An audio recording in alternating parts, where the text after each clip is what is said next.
की वीडियो में प्रस्तुत है 10वीं कक्षा के विज्ञान का अध्याय 1 रासायनिक अभिक्रियाएं एवं समीकरण। दोस्तों, इस अध्याय में आप जानेंगे रासायनिक समीकरण क्या होता है, रासायनिक अभिक्रियाओं के प्रमुख प्रकार और दैनिक जीवन में उनके प्रमुख उदाहरण या उपयोग कौन है। दोस्तों, ये वीडियो वैसे तो पूरी तरह से विज्ञान का टॉपिक है, लेकिन इसके बारे में भी थोड़ी बहुत जानकारी होनी चाहिए, क्योंकि सामान्य विज्ञान में इन अभिक्रियाओं और समीकरणों को जानना जरूरी है। तो आइए शुरू करते हैं 10वीं कक्षा के विज्ञान का अध्याय 1 रासायनिक अभिक्रियाएं एवं समीकरण। दोस्तों, अपने दैनिक जीवन में हम कुछ परिस्थितियां देखते हैं, जैसे गर्मियों के कमरे के ताप पर दूध को खुला छोड़ दिया जाता है, तब क्या होता है। लोहे अथवा तवा कील को आर्द्र वायुमंडल में खुला छोड़ देने पर क्या होता है। अंगूर का किण्वन होता है, भोजन को पकाया जाता है, हमारा शरीर भोजन को पचा लेता है, हम सांस लेते हैं। तो ये सभी परिस्थितियां जो होती हैं दोस्तों, इन सभी में वस्तु की प्रकृति और पहचान कुछ न कुछ बदल जाती है। और पदार्थ के भौतिक और रासायनिक परिवर्तनों के बारे में हम पिछले कक्षाओं में, विज्ञान की कक्षाओं में पढ़ चुके हैं। जब कोई रासायनिक परिवर्तन होता है तो हम कहते हैं कि एक रासायनिक अभिक्रिया या केमिकल रिएक्शन हुई है। शायद आप सोच रहे होंगे कि रासायनिक अभिक्रिया का वास्तविक अर्थ क्या है और हम कैसे जान सकते हैं कि कोई रासायनिक अभिक्रिया हुई है। तो दोस्तों, जैसा कि आप जानते हैं विज्ञान क्रियाकलाप पर आधारित होता है, तो हम इसमें कुछ क्रियाकलाप करेंगे। सबसे पहले आइए देखते हैं क्रियाकलाप संख्या 1। इस क्रियाकलाप में आप देखेंगे कि 3-4 सेंटीमीटर लंबा मैग्नीशियम रिबन को रेगमार्क से रगड़ कर आपको साफ करना है। चिमटे से पकड़कर स्पिरिट लैंप या बर्नर से जब इसका दहन करते हैं तो इससे राख बनती है। और मैग्नीशियम रिबन का दहन करते समय अपनी आंखों से यथासंभव दूर रखिए। और यहाँ पर मैग्नीशियम रिबन का दहन करके मैग्नीशियम ऑक्साइड को वॉच ग्लास में इकट्ठा किया जाता है। दोस्तों, चमकदार सफेद लौ के साथ मैग्नीशियम रिबन जलती है और ये श्वेत चूर्ण में बदल जाता है। ये मैग्नीशियम ऑक्साइड का चूर्ण है जो वायुमंडल में उपस्थित ऑक्सीजन और मैग्नीशियम के बीच होने वाली अभिक्रिया के कारण बनता है। तो आपने देखा किस तरह मैग्नीशियम के चूर्ण को जब ऑक्सीजन की उपस्थिति में जलाते हैं तो मैग्नीशियम ऑक्साइड बन जाता है। दूसरा क्रियाकलाप, एक परख नली में लेड या सीसा लेड नाइट्रेट का घोल लीजिए। इसमें पोटेशियम आयोडाइड का घोल मिलाना है। तो क्या मिलेगा, देखिए यहाँ पर दानेदार जस्ते पर जब सल्फ्यूरिक अम्ल की अभिक्रिया होती है तो इससे हाइड्रोजन गैस का निर्माण होता है। और जब परखनली में लेड नाइट्रेट का घोल पोटेशियम आयोडाइड का घोल मिलाया जाता है तो क्या होता है। दोस्तों, जो ये क्रियाकलाप हैं इनमें अवस्था में परिवर्तन होता है, वस्तुओं के रंग में परिवर्तन होता है, गैसों का निकास या गैसें निकलती हैं और तापमान में परिवर्तन होता है। यदि हम अपने पास हो रहे ऐसे परिवर्तनों को देखें तो पाएंगे हमारे चारों ओर कई प्रकार की रासायनिक अभिक्रियाएं घटित होती हैं और इसमें हम विभिन्न प्रकार की रासायनिक अभिक्रिया और उसके प्रतीकात्मक निरूपण के बारे में जानेंगे। आइए जानते हैं रासायनिक समीकरण या केमिकल इक्वेशन क्या होता है। दोस्तों, जब ऑक्सीजन की उपस्थिति में मैग्नीशियम रिबन का दहन होता है तो ये मैग्नीशियम ऑक्साइड में बदल जाता है और किसी रासायनिक अभिक्रिया का विवरण बहुत लंबा हो जाता है, इसलिए संक्षेप में इसको लिखा जाता है और शब्द समीकरण के रूप में लिखना सबसे सरलतम विधि मानी जाती है। जैसे magnesium plus oxygen magnesium oxide उत्पाद बन जाता है। मैग्नीशियम और ऑक्सीजन ऐसे पदार्थ हैं जिनमें रासायनिक परिवर्तन होता है, इन्हें अभिकारक कहते हैं और इस अभिक्रिया में एक नए पदार्थ मैग्नीशियम ऑक्साइड का निर्माण होता है जिसे प्रोडक्ट या उत्पाद कहा जाता है। दोस्तों, शब्द समीकरण में अभिकारकों के उत्पाद में परिवर्तित होने को उनके मध्य एक तीर का निशान लगाकर दर्शाया जाता है इस प्रकार से, और अभिकारकों के बीच प्लस का चिन्ह लगाकर उनके बाई ओर LHS लिखा जाता है और इसी प्रकार उत्पादों के बीच में प्लस का चिन्ह लगाकर उन्हें दाईं ओर RHS यानी राइट हैंड साइड लिखा जाता है। तीर का सिरा उत्पाद की ओर होता है और ये अभिक्रिया होने की दिशा को दर्शाता है। आइए जानते हैं रासायनिक समीकरण किस प्रकार से लिखे जाते हैं। दोस्तों, रासायनिक समीकरण के निरूपण की एक और संक्षिप्त विधि है। इसमें शब्दों की जगह यानी किसी तत्व का नाम देने की जगह उसका संकेत या रासायनिक सूत्र का उपयोग करके रासायनिक समीकरणों को अधिक संक्षिप्त और उपयोगी बनाया जा सकता है। रासायनिक समीकरण किसी रासायनिक अभिक्रिया को दर्शाता है और यदि आप मैग्नीशियम ऑक्सीजन और मैग्नीशियम ऑक्साइड के सूत्र को लें तो देखेंगे कि Mg plus O2 is equal to MgO magnesium oxide बन जाता है। तो तीर के निशान के बाईं ओर और दाईं ओर के तत्वों को परमाणु संख्या की गिनती की जाती है। दोनों तत्वों के परमाणु संख्या समान होने पर समीकरण संतुलित होता है और यदि नहीं है तो समीकरण असंतुलित होता है। समीकरण को दोनों ओर द्रव्यमान बराबर नहीं है और किसी अभिक्रिया का ऐसा रासायनिक समीकरण ढांचा रासायनिक समीकरण कहलाता है और इस प्रकार समीकरण मैग्नीशियम के वायु में जलने का ढांचा समीकरण होता है। जैसे मैग्नीशियम को ऑक्सीजन की उपस्थिति में जब जलाया जाता है तो मैग्नीशियम ऑक्साइड का निर्माण होता है। दोस्तों, ये जानना जरूरी है कि संतुलित रासायनिक समीकरण का महत्व क्या है।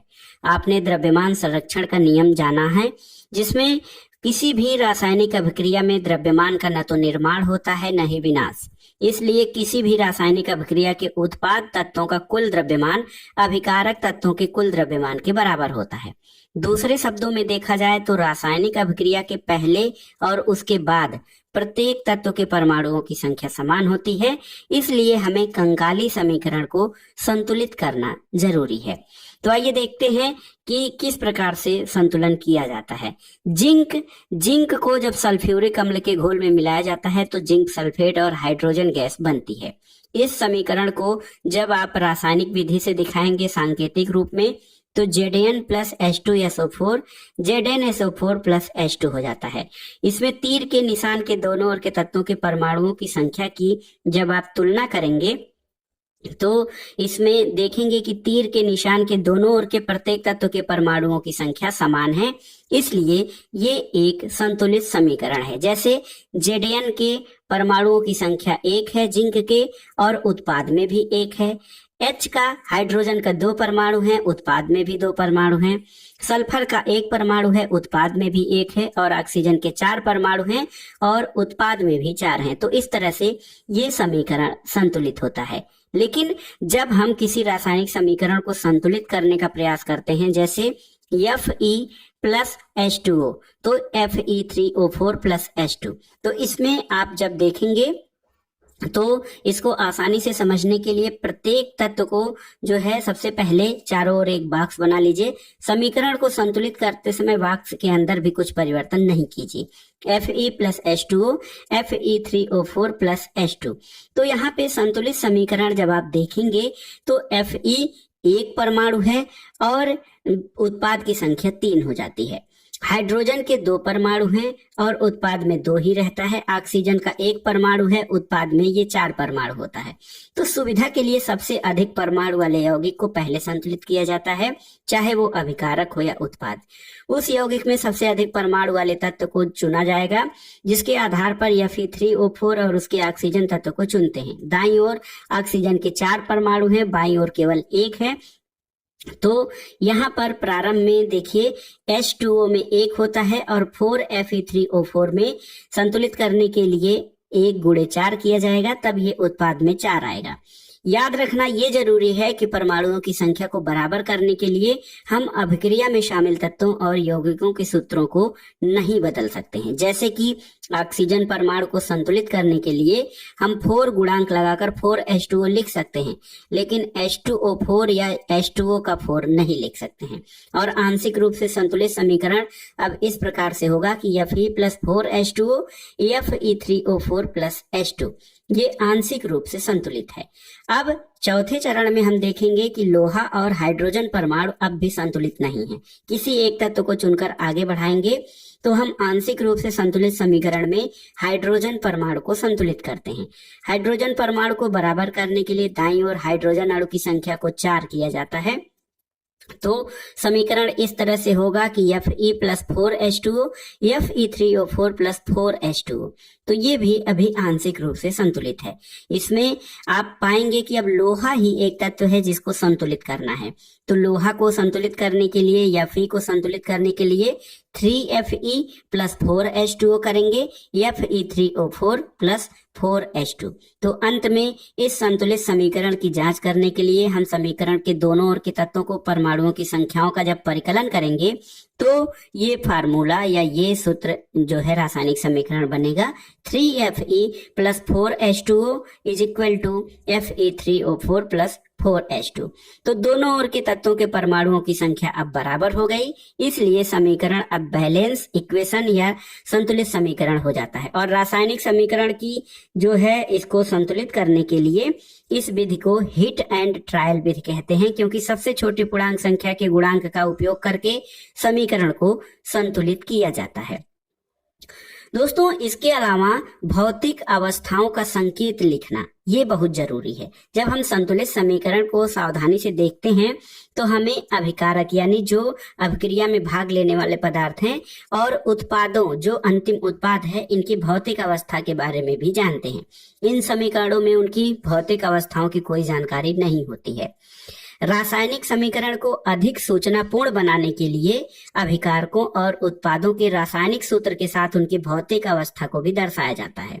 अभिकारकों और उत्पादों के गैस, द्रव, जलीय और ठोस अवस्थाओं को G से गैस और L से जो है लिक्विड, E से एक्वा और S से जो है ये सॉलिड ठोस अवस्था में दर्शाया जाता है। जैसे अभिकारक या उत्पाद जब जल के घोल के रूप में होते हैं तब उनको AQ लिखते हैं। देखिए 3FeS ये सॉलिड है, फिर 4H2OG ये गैस है, फिर Fe3O4 ये सॉलिड बनता है और 4H2 गैस के रूप में। तो दोस्तों, इसमें हाइड्रोजन ऑक्साइड या जो जल है उसके साथ G चिन्ह का प्रयोग किया जाता है और ये दर्शाता है कि जल का उपयोग भाप के रूप में किया जाता है। प्रत्येक रासायनिक समीकरण में भौतिक अवस्था को शामिल नहीं किया जाता है जब तक कि ये जरूरी न हो। दोस्तों, कभी कभी अभिक्रिया की परिस्थितियां जैसे ताप, दाब, उत्प्रेरक आदि को भी तीर के निशान के ऊपर या नीचे दर्शाया जाता है। जैसे कार्बन मोनोऑक्साइड प्लस 2H2, ये कार्बन मोनोऑक्साइड गैस है और हाइड्रोजन गैस है। इसको 340 वायुमंडलीय प्रेशर पर जब अभिक्रिया कराते हैं तो देखिए ये लिक्विड बनता है CH3OH का। और दोस्तों, इस प्रकार से आप एक संतुलित समीकरण बना सकते हैं। अब आइए देखते हैं रासायनिक अभिक्रियाओं के प्रकार। दोस्तों, आप जानते हैं कि रासायनिक अभिक्रिया के समय किसी एक तत्व का परमाणु दूसरे तत्व के परमाणु में नहीं बदलता है, न तो कोई परमाणु मिश्रण से बाहर जाता है, न ही बाहर से मिश्रण में आता है। वास्तव में किसी रासायनिक अभिक्रिया में परमाणुओं के आपसी बंधन के टूटने और जुड़ने से नए पदार्थों का निर्माण होता है और परमाणुओं के बीच विभिन्न प्रकार के आबंध के बारे में आप आगे पढ़ेंगे। एक प्रयोग करते हैं संयोजन अभिक्रिया का। एक बीकर में थोड़ा कैल्शियम ऑक्साइड और बुझा हुआ चूना लेते हैं, धीरे धीरे जल मिलाते हैं। बीकर को स्पर्श करने में जब हम बीकर को स्पर्श करते हैं तो देखते हैं इसमें इसका ताप थोड़ा बढ़ जाता है। कैल्शियम ऑक्साइड के साथ जल जो है तीव्रता से अभिक्रिया करके बुझे हुए चूने यानी कैल्शियम हाइड्रोक्साइड का निर्माण करके अधिक मात्रा में ऊष्मा उत्पन्न करता है और ये ऊष्मा छेपी अभिक्रिया कहलाती है। CaO प्लस H2O, तो CaOH का होल ट्वाइस प्लस CaOH का ट्वाइस प्लस ऊष्मा। इस अभिक्रिया में कैल्शियम ऑक्साइड और जल मिलकर एकल उत्पाद कैल्शियम हाइड्रोक्साइड बनाते हैं और ऐसी अभिक्रिया जिसमें दो से अधिक अभिकारक मिलकर केवल एकल उत्पाद का निर्माण करते हैं उसे संयोजन अभिक्रिया कहते हैं। दोस्तों, आप जानते हैं कि ऊपर की अभिक्रिया में जो निर्मित बुझे चूने के विलयन का उपयोग दीवारों की सफेदी करने के लिए किया जाता है और कैल्शियम हाइड्रोक्साइड वायु में उपस्थित कार्बन डाइऑक्साइड के साथ धीमी गति से अभिक्रिया करके दीवारों पर कैल्शियम कार्बोनेट की एक पतली परत बना देता है। सफेदी करने के 2-3 बाद कैल्शियम कार्बोनेट का निर्माण होता है और इससे दीवारों पर चमक आ जाती है। रोचक बात यह है कि संगमरमर का रासायनिक सूत्र भी CaCO3 यानी कैल्शियम कार्बोनेट ही है। दोस्तों यहाँ पर देखिए कि जब दो या दो से अधिक पदार्थ तत्व या यौगिक संयोग करके एकल उत्पाद का निर्माण करते हैं तो उसे संयोजन अभिक्रिया कहते हैं। इसमें हमने ये देखा कि ये जो अभिक्रिया होती है उसमें अधिक मात्रा में ऊष्मा निकलती है। जब हम बुझे हुए चूने को पानी में मिलाते हैं तो कैल्शियम हाइड्रोक्साइड को पानी में मिलाते हैं तो उसमें ऊष्मा निकलती है। इसको ऊष्माक्षेपी रासायनिक अभिक्रिया कहते हैं। दोस्तों क्या आपको पता है कि श्वसन जो है जो हम सांस लेते हैं वो प्रक्रिया श्वसन एक ऊष्माक्षेपी प्रक्रिया है। हम सभी जानते हैं कि जीवित रहने के लिए हमें ऊर्जा की आवश्यकता होती है। ये ऊर्जा हमें भोजन से प्राप्त होती है। पाचन क्रिया के समय खाद्य पदार्थ छोटे छोटे टुकड़ों में टूट जाते हैं। जैसे चावल, आलू और ब्रेड में कार्बोहाइड्रेट होता है। इन कार्बोहाइड्रेट के टूटने से ग्लूकोज मिलता है। ग्लूकोज हमारे शरीर की कोशिकाओं में उपस्थित ऑक्सीजन से मिलकर हमें ऊर्जा देता है और इस अभिक्रिया का विशेष नाम श्वसन है। यहाँ पर देखिए ग्लूकोज C6H12O6 प्लस 6O2 ये बनता है 6CO2 प्लस 6H2O। ये ऊर्जा में उसके अलावा ऊर्जा निकलती है। दूसरी चीज, साग सब्जियां या वनस्पतियां जो हैं विघटित होकर कंपोस्ट बनाती हैं और इसमें भी ऊष्मा निकलती है। यहाँ पर देखिए दोस्तों, गैस को धीमे से अपनी नाक के ऊपर मोड़िए। यहाँ पर फेरस सल्फेट क्रिस्टल वाली परखनली को गर्म करने पर गंध सूखने की सही विधि सूंघने की क्या है? तो एक शुष्क क्वथन नली में 2 ग्राम फेरस सल्फेट लीजिए। फेरस सल्फेट के क्रिस्टल के रंग पर ध्यान दीजिए। उसको बीकर में स्पिरिट लैंप की ज्वाला पर गर्म कीजिए। गर्म करने पर क्रिस्टल के रंग को देखें तो आप क्या पाते हैं? आपने ध्यान दिया कि जो फेरस सल्फेट था FeSO4 ये इसके क्रिस्टल हरे रंग में परिवर्तन हुआ है और सल्फर के दहन से उत्पन्न जो गंध है आप उस सल्फर ऑक्साइड की गंध को सूंघ सकते हैं।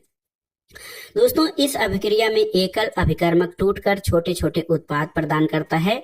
ये संयोजन नहीं बल्कि वियोजन अभिक्रिया है। गर्म करने पर फेरस सल्फेट FeSO4 × 7H2O का क्रिस्टल जल त्याग देता है। क्रिस्टल का रंग बदल जाता है और ये फेरिक ऑक्साइड और सल्फर डाइऑक्साइड और सल्फर ट्राइऑक्साइड में वियोजित हो जाता है। फेरिक ऑक्साइड ठोस होता है जबकि सल्फर डाइऑक्साइड और सल्फर ट्राइऑक्साइड गैसें होती हैं। दोस्तों ऊष्मा देने पर कैल्शियम कार्बोनेट का कैल्शियम ऑक्साइड और कार्बन डाइऑक्साइड में वियोजन होना प्रमुख वियोजित अभिघटना है। इसका उपयोग विभिन्न उद्योगों में होता है। कैल्शियम ऑक्साइड को चूना या बिना बुझा हुआ चूना कहते हैं। इसके अनेक उपयोगों में से इसका प्रयोग सीमेंट के निर्माण में भी होता है। और देखिए यहाँ पर ऊष्मीय वियोजन का एक उदाहरण यहाँ पे किया गया है कि एक क्वथन नली में 2 ग्राम लेड नाइट्रेट का चूर्ण लीजिए। चिमटे से क्वथन नली को पकड़कर ज्वाला के ऊपर गर्म कीजिए तो आप देखेंगे कि यहाँ पर किस तरह से लेड नाइट्रेट के तापन से नाइट्रोजन ऑक्साइड का उत्सर्जन होता है। 2PbNO3 का ट्वाइस जब इसको गर्म करते हैं तो 2PbO लेड ऑक्साइड और 4NO2 यानी नाइट्रोजन ऑक्साइड और ऑक्सीजन का निर्माण होता है। एक क्रियाकलाप करना है दोस्तों।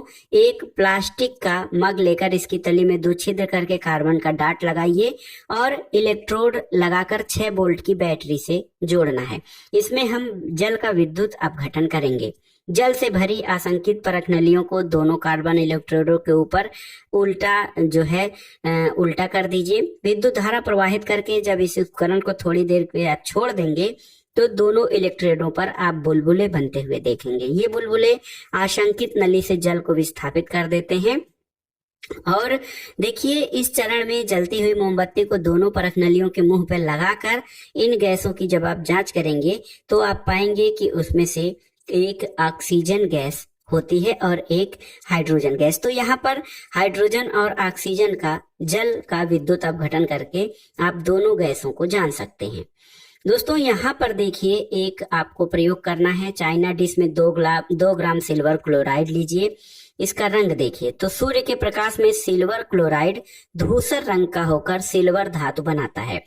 सूर्य के प्रकाश में श्वेत रंग का सिल्वर क्लोराइड धूसर रंग का हो जाता है क्योंकि प्रकाश की उपस्थिति में सिल्वर क्लोराइड का सिल्वर और क्लोरीन में वियोजन होने से ऐसा होता है।